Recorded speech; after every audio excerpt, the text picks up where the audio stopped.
నిజాంపేట మండల వ్యాప్తంగా 76వ గణతంత్ర దినోత్సవ వేడుకలను ఘనంగా నిర్వహించారు. ఈ మేరకు నిజాంపేట మండల కేంద్రంలోని స్థానిక పోలీస్ స్టేషన్ ఆవరణలో ఎస్ఐ శ్రీనివాస్ రెడ్డి జాతీయ జెండా ఆవిష్కరించారు. రైతు వేదిక వద్ద వ్యవసాయ అధికారి సోమలింగారెడ్డి, తహసీల్దార్ కార్యాలయం, గ్రామ పంచాయతీ వద్ద తహసీల్దార్ సురేష్ కుమార్, ఎంపీడీఓ కార్యాలయం వద్ద ఎంపీడీఓ రాజిరెడ్డి, సొసైటీ కార్యాలయం వద్ద సొసైటీ చైర్మన్ బాపురెడ్డి, వెటర్నరీ దవాఖానా వద్ద డాక్టర్ మౌనిక, విద్యుత్ సబ్ స్టేషన్ కార్యాలయం వద్ద విద్యుత్ ఏఈ గణేష్, కాంగ్రెస్ కార్యాలయం వద్ద పట్టణ అధ్యక్షులు నసీరుద్దీన్ ఆధ్వర్యంలో త్రివర్ణ పతాకాన్ని ఎగురవేశారు. ఈ సందర్భంగా వారు మాట్లాడుతూ నిజాంపేట మండల వ్యాప్తంగా గ్రామ ప్రజలందరికీ 76వ గణతంత్ర దినోత్సవ శుభాకాంక్షలు తెలిపారు. గ్రామాల్లో ప్రజలంతా శాంతియుత వాతావరణంలో గణతంత్ర దినోత్సవ వేడుకలు జరుపుకోవాలని ఆకాంక్షించారు. ఈ కార్యక్రమంలో ఏఎస్ఐ జయపాల్ రెడ్డి, ఆర్ఐలు Preethi, Imad, senior assistant Ramesh, Vinay, AEO Ramya, Puppala Krishnareddy, మండల అధ్యక్షులు మారుతి, వై వెంకటేశం, కొమ్మట సత్యనారాయణ, వెంకటేష్ గౌడ్, కొమ్మట బాబు, రాజిరెడ్డి, సుధాకర్, సిద్ధాగౌడ్, భూమాగౌడ్ గ్రామస్తులు పాల్గొన్నారు.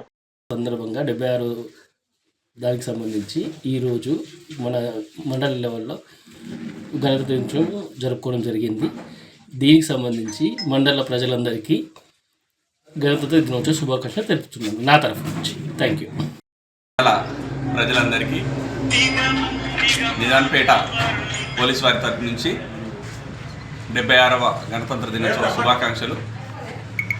ప్రజలందరూ కూడా శాంతియుత వాతావరణంలో గణతంత్ర దినోత్సవ చేసుకోవాలని చెప్పేసి ఈ సందర్భంగా ప్రతి ఒక్కరికి శుభాకాంక్షలు తెలియజేస్తున్నాం.